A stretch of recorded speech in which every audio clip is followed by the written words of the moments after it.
Hello everyone, welcome to my channel civil signal. मेरा नाम है शिवी और आज हम डिस्कस करने वाले हैं यूपीएससी की स्ट्रेटेजी के बारे में। ठीक है, तो यूपीएससी की क्या स्ट्रेटेजी होनी चाहिए 5 जून को, जैसे कि एग्जाम है 2022 वाला। जो बच्चे इन 5 जून वाला एग्जाम टारगेट कर रहे हैं, जिन्होंने अभी ज़्यादा कुछ नहीं किया है, बिगिनर्स हैं, पहली बार एग्जाम अटेम्प्ट करने वाले हैं, तो आप इस वीडियो को ज़रूर देखिएगा। आपको इससे बहुत ज़्यादा हेल्प मिलने वाली है। इन आगे आने वाले कितना टाइम आपका बचा हुआ है, कौन सी बुक लिस्ट आप फॉलो करें इन 3 महीने में, और कैसे आप कम टाइम में भी यूपीएससी को क्रैक कर सकते हैं, वो वाली स्ट्रेटेजी मैं आज आपको बताने वाली हूँ। ठीक है, तो आइए स्टार्ट करते हैं। सबसे पहले हम स्टार्ट करेंगे, जिस दिन से आप प्रिपरेशन करने का सोच रहे हैं उस दिन से आपको अपने नंबर ऑफ डेज काउंट करने हैं। जैसे कि अभी मार्च चल रहा है और एग्जाम है 5 जून 2022 को, तो कितने मंथ हमारे पास बचे हुए हैं? मार्च बचा हुआ है, अप्रैल बचा हुआ है, मई बचा हुआ है और जून में हमारा एग्जाम है। तो टोटल 3 मंथ्स हमारे पास बचे हुए हैं, या फिर हम बोल सकते हैं कि टोटल 80 डेज हमारे पास बचे हुए हैं। ठीक है, बच्चे क्या कर सकते हैं, आपको अगर एग्जैक्ट डे काउंट करना है, फॉर एग्जाम्पल आज का डेट लिखना है, जैसे कि आज 11 मार्च है, तो 11 मार्च से लेकर 11 अप्रैल तक की सारी डेट लिखनी है। फिर 11 अप्रैल से 11 मई तक की सारी डेट लिखनी है। फिर 11 मई से 5 जून तक की सारी डेट लिखनी है, या 4 जून तक की आप लिख सकते हो। या फिर आप एक काम कीजिए, 11 मई से लेकर 31 मई तक के ही डेज को काउंट कीजिए। बाकी के जो 5 दिन है या 4 दिन हम बोल सकते हैं, 4 दिन आप रिवीजन के लिए छोड़ दीजिए। ठीक है, तो 11 मार्च से 11, 12, 13, 14 अप टू 11 अप्रैल तक लिखना है। फिर 11 अप्रैल से 11 मई तक लिखना है। फिर 11 मई से 31 मई तक लिखना है। फिर नंबर ऑफ डेज काउंट करने हैं, जैसे कि 11 मार्च से 11 अप्रैल तक 31 डेज आपके होते हैं। ठीक है, 11 अप्रैल से 11 मई तक आपके 31 डेज होते हैं। बाकी के ये बचे हुए 20 डेज होते हैं। तो टोटल कितने डेज हो गए? 30 60 प्लस 20 82 डेज आपके पास अभी बाकी हैं। ठीक है, तो ये तो मैं 11th को एग्जाम को बता रही हूँ। अगर आप जब भी ये वीडियो देखते हैं उस दिन से आप काउंट कीजिए, तो आपको नंबर ऑफ डेज पता चलेगा। फिर मैं आगे जो स्ट्रेटेजी बता रही हूँ उसके हिसाब से आप प्लानिंग कीजिए, day by day, subject wise subject. उसके बाद आप नंबर ऑफ डेज जो है वो डेली जैसे जैसे दिन पास होता जाता है उस डे को कैंसिल भी करते जाइए। इससे क्या होगा, आपको फिर पता चलेगा कि आपके पास कितने दिन एक्चुअल में बाकी बचे हैं। ठीक है, जैसे कि मान लो अगर आपने ये वीडियो 15 मार्च को देखा, तो आपके पास ऑलरेडी लेस देन 80 डेज ही बाकी रहेंगे। ठीक है, तो उस हिसाब से आपको क्या करना है, नंबर ऑफ डेज काउंट करना है। इससे क्या रहेगा, आपको पता है कि आपके पास इतने ही दिन बचे हैं, तो आपका मन ज्यादा लगेगा पढ़ाई में, और आप ज्यादा अच्छे से क्या कर सकते हो, अपना फोकस माइंड करके पढ़ाई कर सकते हो। अब एक्चुअल में हमको करना क्या है, तो देखो, अगर आप इसके पहले आपने थोड़ी बहुत प्रिपरेशन की है या नहीं भी की है, तो भी मैं आपको बता रही हूँ, ये 80 डेज में आपको क्या करना है। एग्जाम डेट आ गई है, तो आपको सबसे पहले प्रीवियस ईयर पेपर्स देख लेने हैं यूपीएससी के। कब से देखेंगे आप? 2015 से लेके 2022 तक, 21 तक के पेपर देख लीजिए। या इतना भी आपके पास टाइम नहीं है तो कम से कम 2020 एंड 2021 ये 2 पेपर आप जरूर देख लीजिए। इससे आपको आइडिया आएगा कि किस टाइप के क्वेश्चन पूछे जा रहे हैं एग्जाम में, और कौन कौन से सब्जेक्ट के ऊपर हमको ज्यादा फोकस करना चाहिए। ठीक है, तो पहला आपका स्टेप होगा प्रीवियस ईयर पेपर आपको कंप्लीट करने हैं। दूसरा क्या है, कौन कौन से इंपॉर्टेंट सब्जेक्ट है जो मैं इन 3 महीने में कवर कर सकती हूँ, वो आपको टारगेट करने हैं। अगर आपने अभी प्रिपरेशन स्टार्ट नहीं की है, तो मैं आपको बोलूंगी कि आप सबसे पहला सब्जेक्ट ज्योग्राफी रखें। फिर ज्योग्राफी के बाद आपको कौन से सब्जेक्ट करने चाहिए, उनकी एक लिंक बनी होती है सारे सब्जेक्ट की। अगर आप उस हिसाब से करेंगे ना, तो आपको बहुत फायदा होगा। वो सारे लिंक्ड सब्जेक्ट मैं अभी नेक्स्ट स्लाइड में आपसे डिस्कस करूंगी। पहले हम डिस्कस कर लेते हैं हमको क्या क्या करना है। तो एक तो हमको पहले प्रीवियस ईयर पेपर सॉल्व करने हैं। दूसरा इंपॉर्टेंट, हमको कौन कौन से सब्जेक्ट के ऊपर मेन फोकस करना है वो आपको पता करना है। एक तो अगर आप जैसे ही आप प्रीवियस ईयर पेपर सॉल्व कर लोगे ना, आपको इंपॉर्टेंट सब्जेक्ट क्या है वो आपको पता चल जाएंगे। तीसरा चीज आपको क्या करना है, रिवीजन। रिवीजन मतलब जैसा आपने 3 महीने में, ये इन 3 महीने में आपने जो भी सब्जेक्ट पढ़े आप उनको रिवाइज करके जाइए। सिर्फ पढ़ के मत चले जाइएगा। आप सिर्फ पढ़ के जाएंगे ना, तो आपको एग्जाम में कुछ भी याद नहीं आएगा। अगर आपने 8 डेज में से 60 डेज जो है वो इन सब्जेक्ट को कवर करने में दिए हैं, तो कम से कम 20 डेज जो है वो आप रिवीजन करने में दें। ठीक है, तो ये स्ट्रेटजी आपके लिए बहुत ही अच्छी हो जाएगी, क्योंकि जो यूपीएससी पहली बार अटेम्प्ट कर रहे हैं उनके लिए तो मैं बोलूंगी कि आप मतलब बहुत मुश्किल है इतना सारा सिलेबस कंप्लीट करना, लेकिन जो 1 ईयर से तैयारी कर रहे हैं या इनको थोड़ा बहुत भी एक्सपीरियंस है कि कौन से सब्जेक्ट्स आते हैं, उनके लिए ये स्ट्रेटेजी बहुत ही यूजफुल होने वाली है। और जो लोग मतलब अभी स्टार्ट करें उनके लिए भी 3 मंथ में मतलब मिनिमम इन 3 मंथ्स में क्या कर सकते हैं वो भी उनके लिए बेनिफिट रहेगा, और आगे के एग्जाम के लिए उनके लिए बहुत ज्यादा बेनिफिशियल होने वाला है। फिर फोर्थ इंपॉर्टेंट चीज आपको क्या करना है, डेली एक प्रैक्टिस टेस्ट लगाना है। ठीक है, डेली एक प्रैक्टिस टेस्ट आप कब लगाएंगे, जब आप ये सारे सब्जेक्ट को एक बार गो थ्रू कर लेंगे।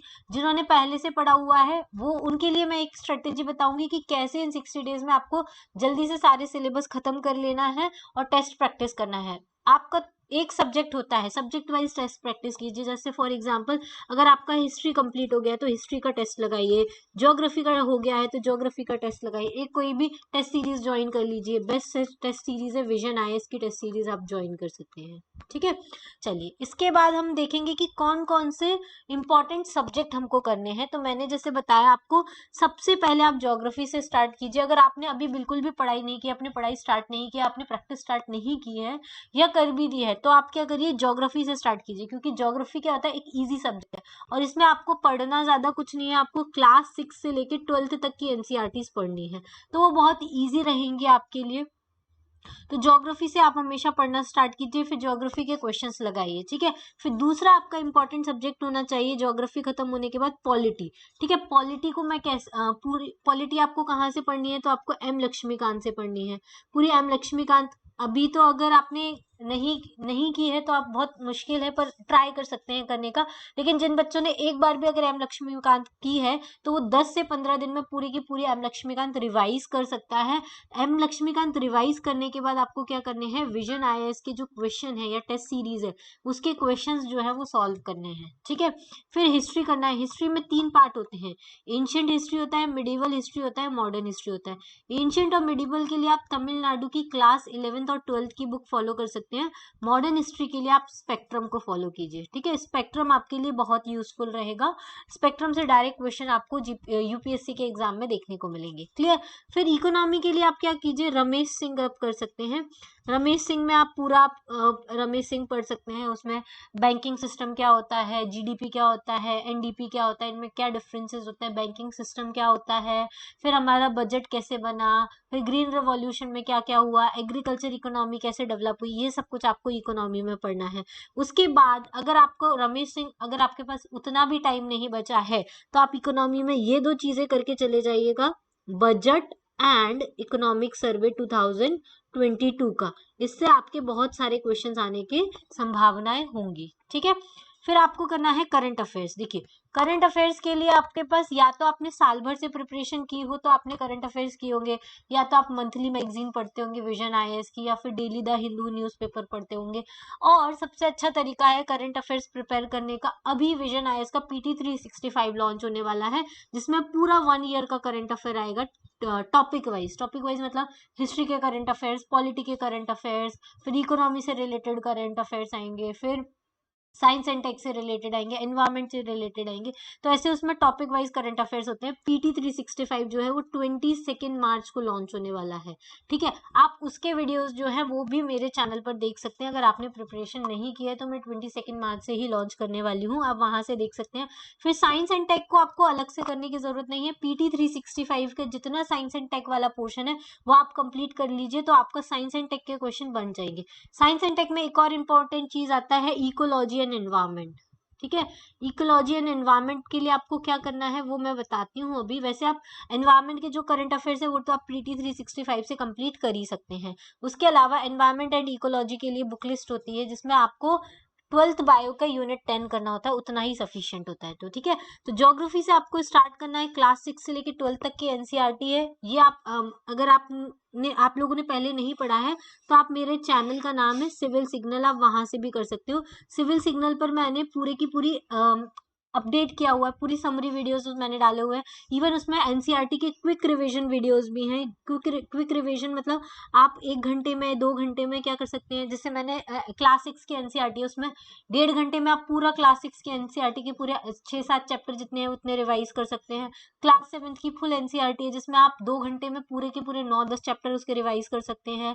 ठीक है, ये सारी चीजें कर सकते हैं। 9th एनसीईआरटी है, उसमें भी आप 1.5 घंटे में पूरा क्लास 9th एनसीईआरटी ज्योग्राफी जो है उसकी समरी देख सकते हैं। तो आप इस चैनल पर जाकर देख सकते हैं। इसी चैनल पर आपको तमिलनाडु की क्लास 11th और 12th प्लस स्पेक्ट्रम, ये जो 2 बुक्स हैं वो भी आपको मिल जाएंगी। तमिलनाडु की क्लास 11th और क्लास 12th की पूरी समरी वीडियोस मैंने बहुत अच्छे से एक्सप्लेनेशन किया है मैप के साथ। आप ज्योग्राफी के बाद जब हिस्ट्री पढ़ेंगे ना तो आपको हिस्ट्री में समझ में आएगा कि कौन कहाँ से आया, इंडिया का मैप कैसे चेंज हुआ, इंडिया में सारे रिलीजन कैसे डेवलप हुए, इंडिया का इतना डाइवर्सिटी जो है वो इंडिया में क्यों है। तो ज्योग्राफी के बाद आपको हिस्ट्री पढ़नी है। ठीक है, हिस्ट्री पढ़ेंगे, उसके बाद जब आप पॉलिटी पढ़ेंगे, पॉलिटी आपको एम लक्ष्मीकांत से पढ़नी है। अगर आपने ये बुक पढ़ ली ना, आपका पॉलिटी का कोई भी क्वेश्चन मिस नहीं हो सकता है। ठीक है, पॉलिटी एम लक्ष्मीकांत के भी वीडियोस मैंने कुछ इंपॉर्टेंट जो टॉपिक्स है जैसे फंडामेंटल राइट्स हो गए, फंडामेंटल ड्यूटीज हो गए, प्रीएम्बल हो गए, प्रेसिडेंट हो गए, प्राइम मिनिस्टर, ये सब मैंने अपलोड किए हैं, वो आप देख सकते हैं इसी चैनल पर जाकर। सिविल सिग्नल की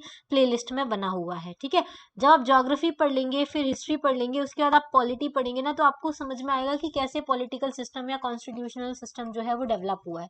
फिर 4th इंपॉर्टेंट सब्जेक्ट होता है हमारा इकोनॉमी। हमने ज्योग्राफी समझ लिया, हिस्ट्री समझ लिया, पॉलिटी समझ लिया, जब हम इकोनॉमी पढ़ेंगे तो हमको पता चलेगा कि बजट कैसे बनता है, इकोनॉमिक सर्वे क्या होता है, इसमें क्या क्या स्कीम लाई गई है, क्यों ये वाली स्कीम अप्लाई की गई है, क्योंकि हमारी इंडिया में क्या क्या प्रॉब्लम चल रही है उनको दूर करने के लिए। ठीक है, तो ये सारी चीजें। फिर करंट अफेयर्स वाला पोर्शन आता है। तो करंट अफेयर्स के लिए आप क्या कर सकते हैं, विजन आईएएस का पीटी 365 आपको करना है। 22 मार्च को रिलीज होने वाला है। आप ये सिर्फ कर लेंगे ना तो आपका पूरा 1 ईयर का करंट अफेयर कंप्लीट हो जाएगा। ठीक है, इसमें आपकी मतलब सब्जेक्ट वाइज विजन आईएएस आएगा पीटी 365 का, जैसे इकोनॉमी का आया, ठीक है, या फिर पॉलिटी का आया, ठीक है, साइंस एंड टेक का आता है, ऐसे सब्जेक्ट वाइज आएगा, तो इसमें आपको ज्यादा दिक्कत नहीं आएगी। आप पूरा कर लीजिए, आपका कंप्लीट हो जाएगा। ठीक है, फिर एनवायरमेंट और इकोलॉजी के लिए आप क्या कर सकते हैं, क्लास 12th की बायो का सिर्फ यूनिट 10 कर लीजिए। यूनिट 10 में 4 चैप्टर है, 13, 14, 15 और 16। ये 4 चैप्टर अगर आपने कर लिए तो आपका एनवायरमेंट एंड इकोलॉजी का कोई भी क्वेश्चन जो है वो गलत नहीं होगा। सिर्फ आप ये सारे सब्जेक्ट अगर 3 महीने में कंप्लीट कर लेते हैं तो आपके बहुत ज्यादा चांसेस बनते हैं कि आप यूपीएससी को क्रैक कर ले।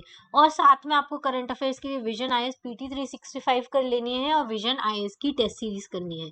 क्या करना है, विजन आईएएस की टेस्ट सीरीज करनी है। ये बहुत इंपॉर्टेंट है, इससे बहुत सारे क्वेश्चन, आप डेली एक टेस्ट दीजिए या वीकली भी आप एक टेस्ट दे सकते हैं। जैसे कि आपके पास 3 मंथ है, 1 मंथ में कितने वीक्स आते हैं, 4 वीक्स आते हैं। ठीक है, तो 3 मंथ में कितने हो गए आपके पास, एटलीस्ट 12 वीक्स हो गए, तो कम से कम आप 12 पेपर तो दे सकते हैं ना। तो एटलीस्ट इतने पेपर भी आप देंगे ना तो आपके लिए बहुत ही बेनिफिशियल रहेगा। तो आप वीकली टेस्ट दीजिए और हर हफ्ते का एक टारगेट बना के रखिए कि मुझे एक हफ्ते में कौन सा सब्जेक्ट खत्म करना है, कितना खत्म करना है, कितना फिनिश करना है। अगर आपको वैसा वीडियो भी चाहिए तो मैं भी वो भी बना दूंगी कि सब्जेक्ट वाइज आपको कितने दिन देने हैं किस पर्टिकुलर सब्जेक्ट पर। अगर आपको वो रिक्वायरमेंट है तो आप कमेंट बॉक्स में मुझे कमेंट करके बता सकते हैं कि मैम प्लीज एक वीडियो बना दीजिए जिसमें हम ये डिस्कस कर सकते हैं कि आप कितने टाइम में ज्योग्राफी करें कंप्लीट करें, कितने टाइम में हिस्ट्री कंप्लीट करें। ठीक है, तो आज के लिए इतना ही। और ज्यादा अपडेट चाहिए तो आप मेरे चैनल को फॉलो कर सकते हैं। अगर ये वीडियो पसंद आता है तो प्लीज लाइक कीजिए और अपने फ्रेंड्स के साथ शेयर कीजिए, जो भी नीडी है उन लोगों के साथ शेयर कीजिए। आज के लिए इतना ही। Thank you, thanks for watching and have a nice day.